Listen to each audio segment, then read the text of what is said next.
l'investissement étranger au Vietnam dans certains secteurs clés reste encore modeste. Sur les 5 premiers mois de l'année, l'import-export et la production industrielle ont connu une croissance positive démontrant la tendance à la reprise durable. Dans le district de Thanh Hà, la récolte de litchi à maturité précoce a commencé. La cueillette de nuit permet de garantir la fraîcheur des fruits.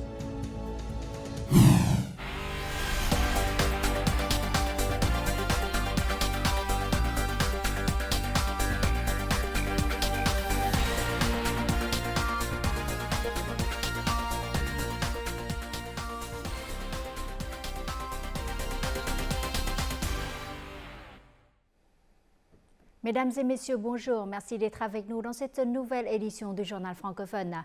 Ce mercredi, dans le cadre de la 7e session de la 15e législature, l'Assemblée nationale a examiné le bilan supplémentaire de la mise en œuvre du plan de développement socio-économique et budgétaire de 2023, ainsi que des premiers mois de 2024. Dans l'ensemble, les députés ont exprimé leur accord avec le rapport sur la situation socio-économique présenté par le gouvernement.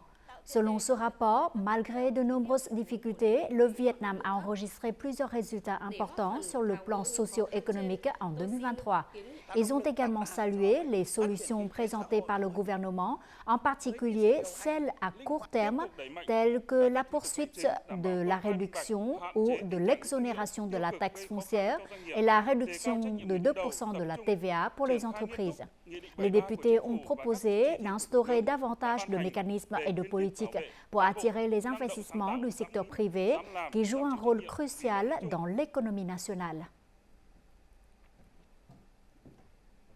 Le Premier ministre Phạm Minh Chính s'est entretenu aujourd'hui par téléphone avec son homologue singapourien, Lawrence Wong, qui vient de commencer son mandat en tant que 4e chef du gouvernement singapourien. Les deux dirigeants ont salué le développement de la coopération bilatérale dans tous les domaines, notamment économiques. Le réseau des parcs industriels Vietnam-Singapour, VSIP, est considéré comme le symbole d'une coopération réussie entre les deux pays. Le Vietnam souhaite multiplier le modèle du VSIP. Le Premier ministre Phạm Minh Chính a par ailleurs demandé aux deux parties de renforcer la coopération dans les domaines de la défense, de la sécurité, des finances, de l'éducation, du tourisme et des échanges populaires. Lawrence Wong, de son côté, a déclaré que Singapour souhaitait œuvrer avec le Vietnam pour mettre en œuvre l'accord cadre sur la connexion des deux économies et le partenariat pour une économie verte et une économie numérique.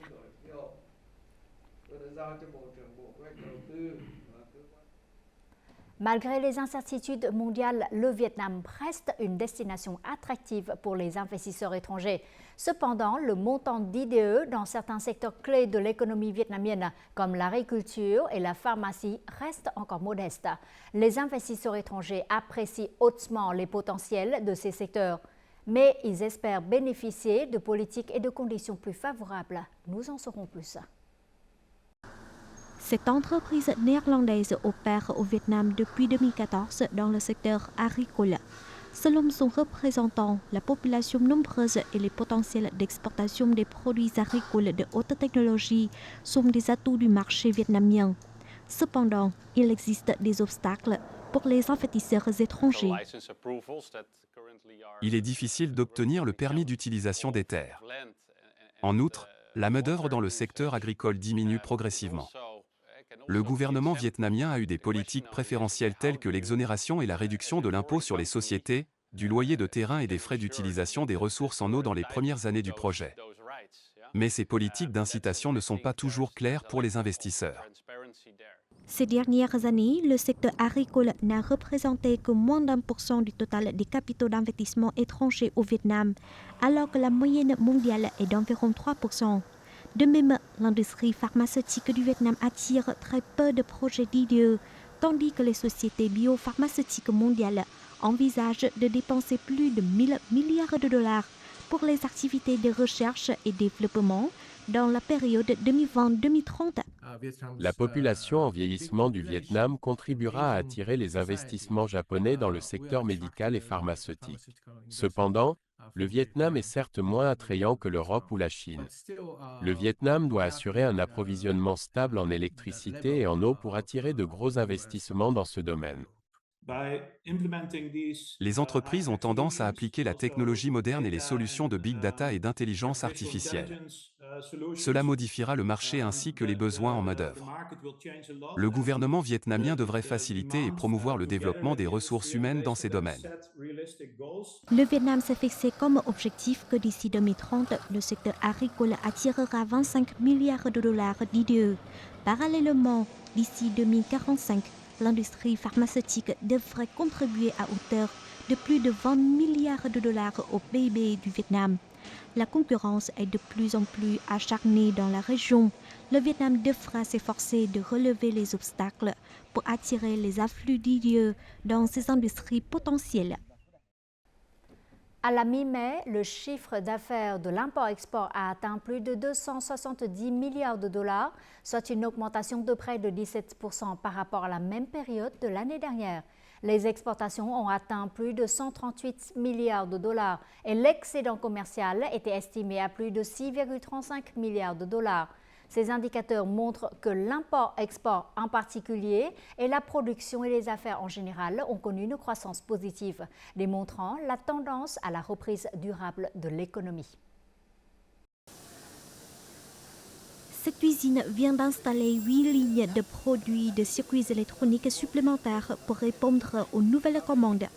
En 2023, elle a exporté 40 000 produits. Cette année, elle a cherché d'autres nouveaux marchés d'exportation. Cette année, nous avons signé des commandes à l'exportation pour 8 millions de produits, soit une multiplication par 200. Nous profitons des accords de libre-échange signés par le Vietnam. Les produits de composants électroniques figurent dans le premier groupe de croissance des exportations cette année, avec un taux de croissance d'environ 34%. Les principaux produits industriels d'exportation du Vietnam, tels que le bois, les textiles et les chaussures, ont aussi connu une croissance impressionnante. À la mi-mai, la valeur totale des importations du pays a atteint plus de 132 milliards de dollars, soit une hausse de 17,5% sur la même période, grâce à l'intensification des importations de machines, d'équipements et de matières premières pour la production. Les commandes antérieures de cette entreprise ont augmenté de 30%. Elle a signé un nouveau contrat d'exportation vers les États-Unis et a donc importé davantage de machines et de matières premières. Nous avons investi dans des équipements tels que des machines de découpe laser pour tubes en acier. Les matières premières et pièces de rechange ont augmenté de 35% par rapport à 2023. À la fin du premier trimestre, le chiffre d'affaires total des importations et des exportations a augmenté de 15,5% par rapport à la même période de l'année dernière. Cependant, à la mi-mai, ce taux était plus élevé, atteignant 16,8%.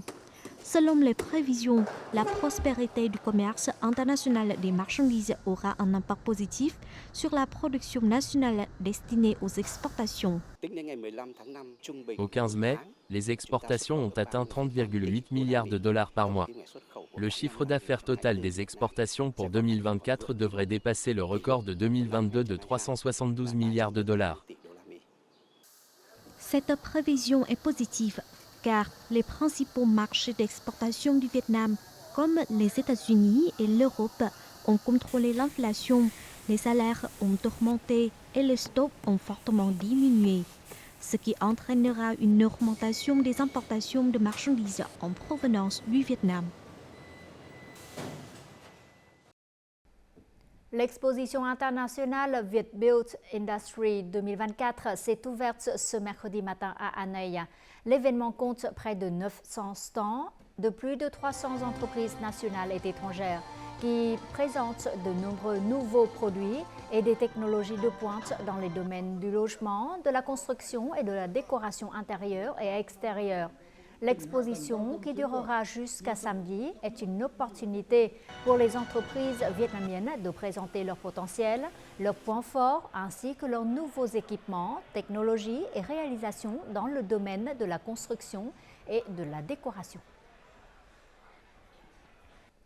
Au cours du premier semestre de cette année, de nombreuses entreprises manufacturières s'efforcent de maintenir la dynamique de reprise de la production et des affaires. Actuellement, les entreprises recrutent de plus en plus de travailleurs. Cela ouvre de nombreuses opportunités d'emploi. Plus de détails. Pour développer ses activités de production, cette entreprise recrute environ 2000 travailleurs supplémentaires. Elle est même prête à former des travailleurs non qualifiés. Nous sommes impatients d'élargir notre échelle de production. C'est pourquoi nous avons besoin de beaucoup de nouveaux employés. Le recrutement de main-d'œuvre dans les industries du textile, de l'habillement et des chaussures a enregistré de nombreux signes positifs. Pour attirer les travailleurs, cette entreprise a augmenté le salaire minimum et lancé de nombreux programmes de protection sociale. Nous recrutons un grand nombre de travailleurs. Nous nous engageons à garantir une politique transparente en matière de salaire et d'avantages sociaux. Les paiements en retard sont strictement interdits. En avril de cette année, l'économie vietnamienne a continué de maintenir une dynamique de développement positive dans les 3 secteurs, l'agriculture, l'industrie et les services. En conséquence, la demande de recrutement de main-d'œuvre a fortement augmenté. Il est prévu que Ho Chi Minh Ville aura besoin d'environ 77 000 emplois et que Hanoi d'environ 44 000 travailleurs au deuxième trimestre 2024. Si les entreprises peuvent vendre leurs produits sur de grands marchés bien rémunérés, elles peuvent augmenter leurs revenus. Les moyens de subsistance des travailleurs seront donc également considérablement améliorés. Cependant, de nombreuses entreprises ont également du mal à retenir les jeunes travailleurs. Récemment, nous avons eu des difficultés à recruter de nouveaux travailleurs locaux, car les jeunes travailleurs ont tendance à changer fréquemment d'emploi. Il nous est donc difficile de stabiliser la production et les affaires. Actuellement, les autorités locales s'efforcent de connecter les emplois des entreprises et des travailleurs. De plus, se déplacer entre les localités est également plus pratique qu'auparavant. Ces facteurs permettent aux gens de travailler dans de nombreux endroits différents, tout en élargissant les opportunités de recherche d'emploi. Notre journal continue avec les taux de change et l'indice de la bourse du Vietnam.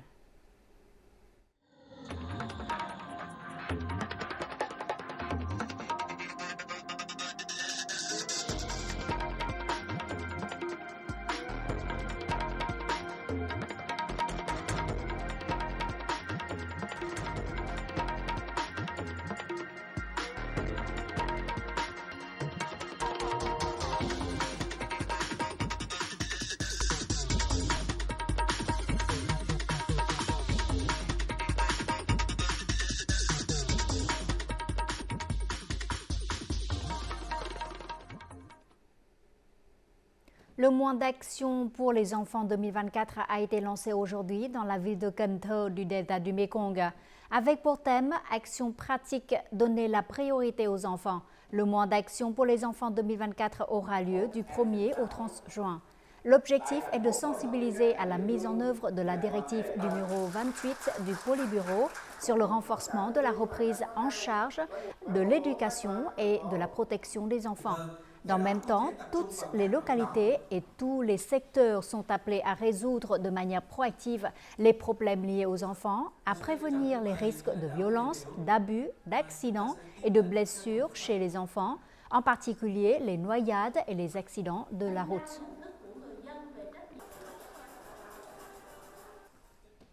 Le temps sec et le manque de pluie posent des défis pour la production agricole des provinces centrales.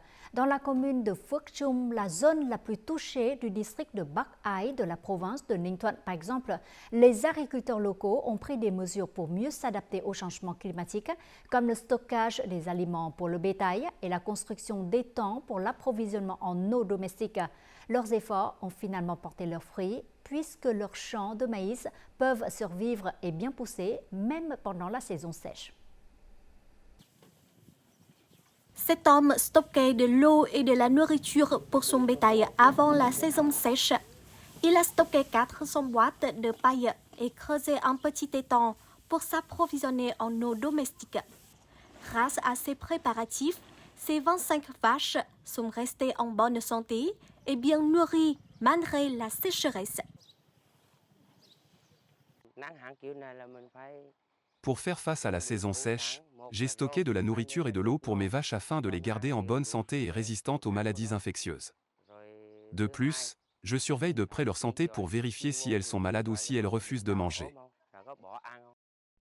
La commune de Phước Trung est la zone la plus durement touchée du district de Bắc Ái pendant la saison sèche en cours. Les agriculteurs locaux ont mis en œuvre de nombreuses mesures pour protéger leurs cultures et leur bétail de la sécheresse. Jusqu'à présent, 30 étangs ont été creusés pour stocker l'eau destinée à l'irrigation et à l'élevage du bétail. Chaque étang fournit de l'eau pour 2 à 3 acres de maïs. Plus de 13 000 bovins sont en bonne santé et bien nourris grâce à leur planification. Les agriculteurs locaux ont déployé des efforts communs pour surmonter les difficultés. La plupart des ménages disposent de suffisamment d'eau pour la production agricole. Leur vie a donc changé positivement. L'adaptation au changement climatique a aidé les agriculteurs de la commune de Phước Trung à stabiliser leur production agricole dans un contexte de sécheresse prolongée. Cela reflète leurs efforts considérables pour réduire les risques liés aux effets néfastes du changement climatique. Le district de Thanh Hà, province de Hải Dương, est connu pour ses litchis de très bonne qualité. Cependant, les cultivateurs de litchis de Thanh Hà n'ont jamais connu une mauvaise récolte comme cette année. Selon les prévisions, la production de litchis de cette année ne représentera qu'environ la moitié de celle de l'année dernière. Ces jours-ci, les cultivateurs commencent à récolter des litchis à maturation précoce. Et la cueillette de litchis se fait principalement la nuit pour garder la fraîcheur des fruits. À 3 heures du matin, commence une course contre la montre pour récolter les litchis avant l'aube. Ce jardin compte une dizaine d'arbres de litchis âgés de 10 ans. Comme la météo est défavorable, chaque arbre ne donne que 90 kg de fruits au lieu de 160 kg les années précédentes. Il fait très chaud cet été. Si nous ne récoltons pas précocement, les litchis seront brûlés. La canicule fait mûrir les litchis plus tôt que prévu. Les fruits cueillis pendant la nuit sont plus frais que ceux récoltés le jour. Le prix de vente est également plus élevé. Après la cueillette, nous vendons immédiatement les litchis aux commerçants sans avoir besoin d'attendre le lendemain. Sinon, les fruits se gâteront très vite et le prix baissera de moitié. Cette année, comme la production de litchis de la récolte principale devrait diminuer de près de 50%, le district de Thanh Hà compte sur quelques 30 000 tonnes de litchis à maturité précoce. Nous nous efforçons de faire en sorte que les litchis soient récoltés au bon moment. Cela pour garder la meilleure qualité possible des fruits. Les litchis de la saison principale seront destinés à l'exportation. À 5h30 du matin, les camions de litchis partent vers les villes et provinces. Les litchis précoces sont vendus au prix de 80 000 dong le kilo, soit 4 fois plus que d'ordinaire. Les agriculteurs ont de quoi compenser leurs inquiétudes concernant la perte de récolte. La cuisine de rue vietnamienne brille parmi les meilleurs plats d'Asie. Selon la liste des 100 meilleurs plats de rue d'Asie récemment publiée par le site de voyage Taste Atlas, le bánh mì se classe au 4e rang. Taste Atlas loue ce plat comme étant le patrimoine de la cuisine vietnamienne. Et un autre plat vietnamien célèbre, le pho, figure également sur cette liste. En outre, des plats vietnamiens populaires tels que le cơm tấm, le chả giò et le bánh xèo ont également été honorés par Taste Atlas comme étant parmi les meilleurs plats de rue d'Asie.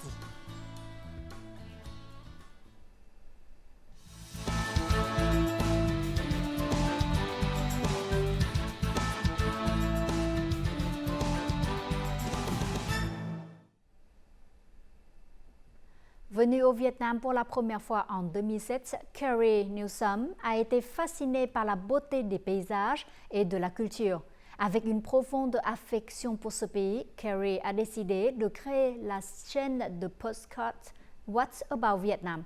Grâce aux histoires partagées par Carrie, les auditeurs ont non seulement une compréhension plus profonde de la culture et du peuple vietnamien, mais aussi une plus grande expérience des voyages de nombreuses localités du Vietnam. Explorons la beauté du Vietnam à travers l'œil de Carrie Newsome et de ses projets dans ce chapitre Le Vietnam en un clin d'œil. Xin chào and welcome to What About Vietnam. You know, people say, oh, well, you can't go to Vietnam because, you know, Beaucoup d'étrangers disent « Vous ne pouvez pas aller au Vietnam parce que vous ne pouvez pas manger de féculents ». Je leur réponds « Oh, ce n'est pas tout à fait vrai, car il y a là-bas un bouillon très parfumé et des ingrédients savoureux. »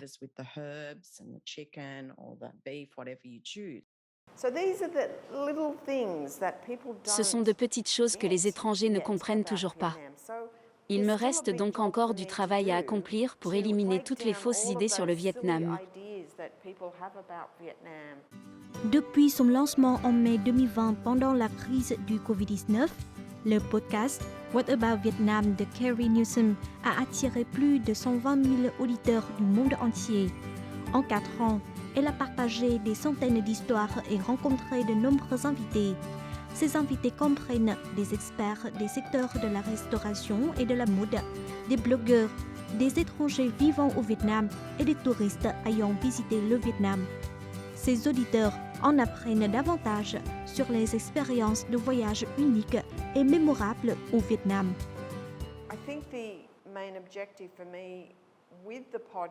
Je pense que mon objectif principal avec ce podcast est d'apporter une perspective plus objective sur le Vietnam.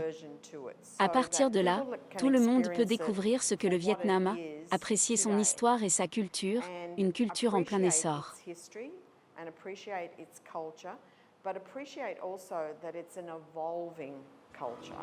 Carrie a visité le Vietnam pour la première fois en 2007 et est tombée tout de suite amoureuse de ce pays.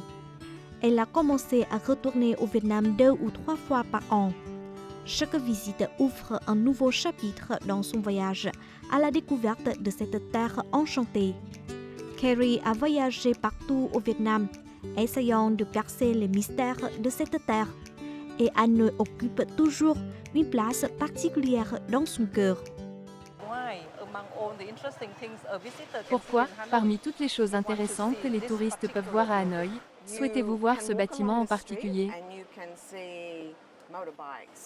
Vous pouvez marcher le long de la rue et contempler des cafés modernes.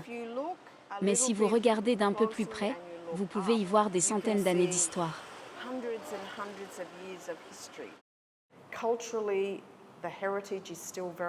Je vois que le patrimoine est encore bien vivant ici. Et je suis heureuse que le gouvernement vietnamien s'intéresse à la préservation des bâtiments anciens et veille à ce que Hanoï conserve ses caractéristiques anciennes et nouvelles. Carrie a reçu beaucoup de soutien. De nombreux invités et auditeurs du podcast sont devenus ses amis et l'aident dans son voyage à la découverte du Vietnam.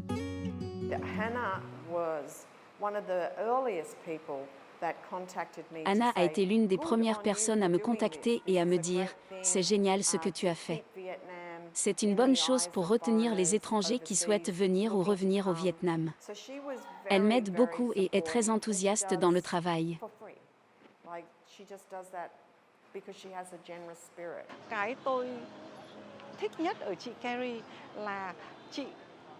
Ce que j'aime le plus chez Carrie, c'est la façon dont elle montre son amour pour le Vietnam. Elle a toujours de nouvelles idées de faire les choses. Je pense que les autres lecteurs qui écoutent son podcast peuvent également le ressentir. Carrie ressent toujours l'amour du peuple vietnamien et même de ses nouveaux amis au Vietnam. Elle considère le Vietnam comme son deuxième pays natal.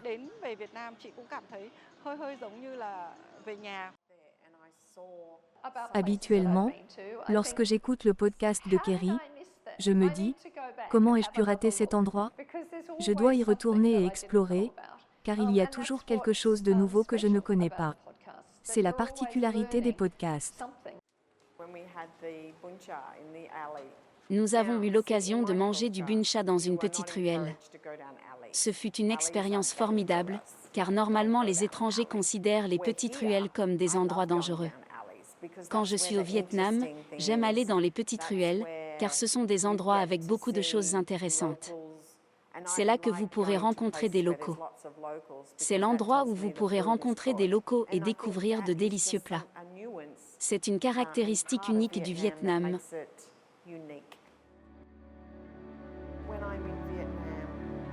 Au Vietnam, je me sens toujours belle et jeune. Autour de moi, tout est vibrant et pétillant. La beauté de Hanoï en particulier et du Vietnam en général affectent mes émotions. L'hospitalité et la générosité du peuple vietnamien m'ont donné l'impression d'être dans un endroit magnifique.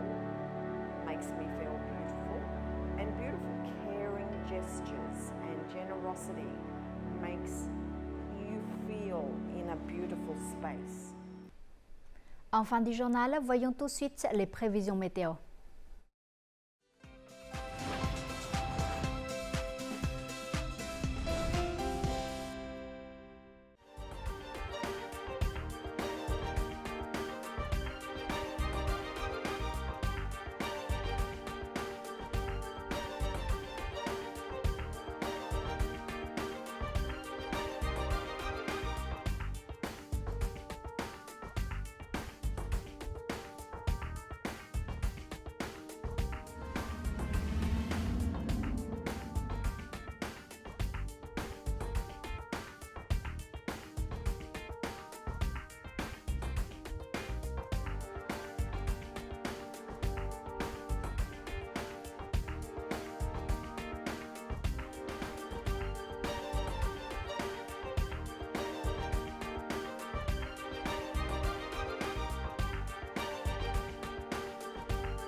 Les informations sur la météo ont clôturé notre journal. Merci pour votre fidélité. Au revoir et à la prochaine.